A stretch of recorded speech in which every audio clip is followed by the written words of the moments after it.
Big John Studd.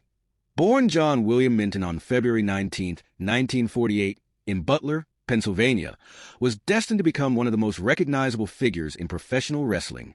Before stepping into the squared circle, John served as a military police officer in the U.S. Army, where his imposing size helped him maintain order. His journey into wrestling began when he trained under the legendary Killer Kowalski, a decision that would shape his career. Unlike many giants in wrestling who relied solely on their size, John sought to hone his skills and become a well-rounded performer. John made his wrestling debut in the summer of 1972 as the Mighty Minton in NWA Hollywood.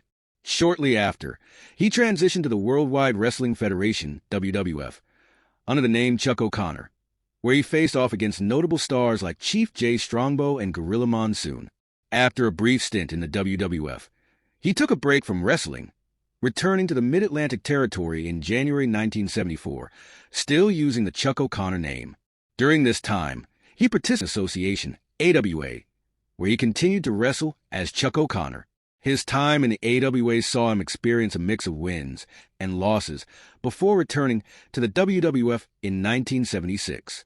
This time, he adopted the persona of Executioner 2, teaming with his former trainer, Killer Kowalski, to win the tag team titles.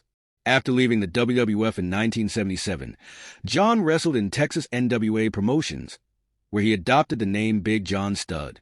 His career began to gain momentum as he secured significant victories, including a notable win over Bruiser Brody in a loser leaves Texas match, which earned him the NWA American Heavyweight title. He also captured the NWA Hawaii Tag titles with Buddy Rose and returned to Mid-Atlantic Wrestling, where he and Ric Flair won the NWA Mid-Atlantic Tag titles. In 1980, John moved to the AWA, where he was booked as an unstoppable giant, defeating wrestlers like Dino Bravo and Mad Dog Vachon. His success continued in Georgia Championship Wrestling and the Championship Wrestling Federation, CWF, where he had memorable matches against Dusty Rhodes. However, it was in November 1982, when he joined the WWF for what would become his most famous run, that his career truly skyrocketed. Upon joining the WWF, Big John Studd quickly established himself as a formidable heel, towering over most of his opponents. With his manager, Freddie Blassie, he became the quintessential monster villain, often bringing a stretcher to his matches to emphasize the brutality he inflicted on his opponents. This led to championship opportunities, including challenges against WWF champion Bob Backlund, though these matches often ended in disqualification or countout. One of the defining moments of Studd's career was the Body Slam Challenge, where he and Blassie claimed that no one could body slam the giant. They offered a cash prize to anyone who could accomplish the feat, and the challenge drew the attention of Andre the Giant, who was believed to be the only wrestler capable of slamming Studd. Their rivalry became a major money-making storyline, culminating in numerous high-profile matches, including battles inside steel cages. The feud with Andre the Giant not only elevated Studd's status, but also helped draw massive crowds to WWF events. Their matches created a sense of uncertainty, as fans wondered if Studd could actually defeat the beloved Andre. Although Studd never captured the title from Hulk Hogan, his matches with the iconic champion were compelling and added to his legacy as a top heel. In 1985, Studd teamed up with King Kong Bundy, forming one of the most intimidating tag teams in WWE history.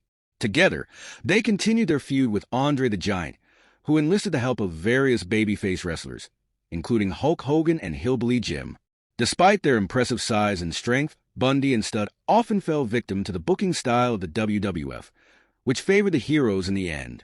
One of the most significant moments in Studd's career came during WrestleMania I, where he faced Andre in the highly publicized Body Slam Challenge.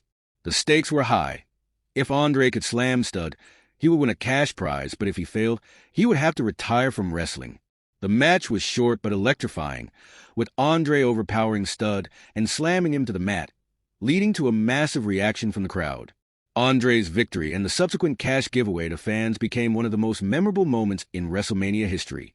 After WrestleMania I, Studd and Bundy continued to feud with Andre and his allies. However, as the WWF evolved, Studd's role began to diminish.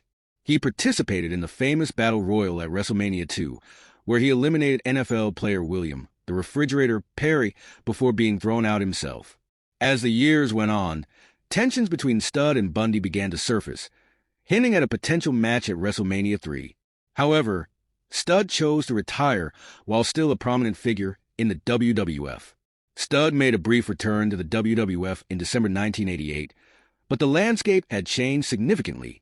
The company was now filled with larger-than-life characters, and Studd's size no longer set him apart as it once had. His comeback was met with mixed reactions, and he struggled to regain the same level of prominence he had enjoyed in the past.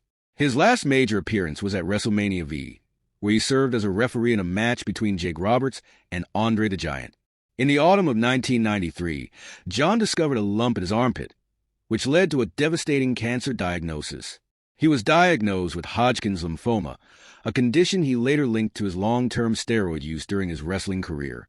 John bravely shared his story as a warning to others, acknowledging the pressures wrestlers face to maintain their size and physique. Despite the grim prognosis, John faced his illness with the same fighting spirit he had shown in the ring.